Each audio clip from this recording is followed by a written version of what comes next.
ಮುಂದಿನ ಹಿಯರಿಂಗ್ವರೆಗೂ ಅಂತ. ಸಾಮಾನ್ಯವಾಗಿ ಇದು ಕೋರ್ಟಲ್ಲಿ ಹಾಗೆ ಆಗುತ್ತೆ.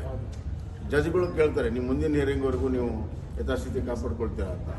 ಮುಂದಿನ ಹಿಯರಿಂಗ್ವರೆಗೂ ನಾವು ಕಾಪಾಡ್ತೀವಿ ಅಂತ ಹಲವಾರು ಕೇಸುಗಳಲ್ಲಿ ಇದೇ ಥರ ಆಗಿದೆ.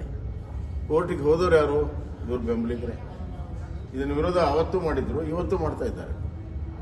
ಮತ್ತು ಮುಂದಿನ ಹಿಯರಿಂಗನ್ನು ನಡೆಸಬೇಕಲ್ಲ. ಕಳೆದ 1 ವರ್ಷದ ಹಿಂದೆ ಇವ್ರ ಸರ್ಕಾರ ಇದೆ, ಇವ್ರು ಮುಂದಿನ ಹಿಯರಿಂಗ್ ನಡೆಸಬೇಕಲ್ಲ, ನಡೆಸೋಕ್ಕೆ ತಯಾರಿಲ್ಲ. ಇದು ಭಾಳ ಸ್ಪಷ್ಟವಾಗಿದೆ.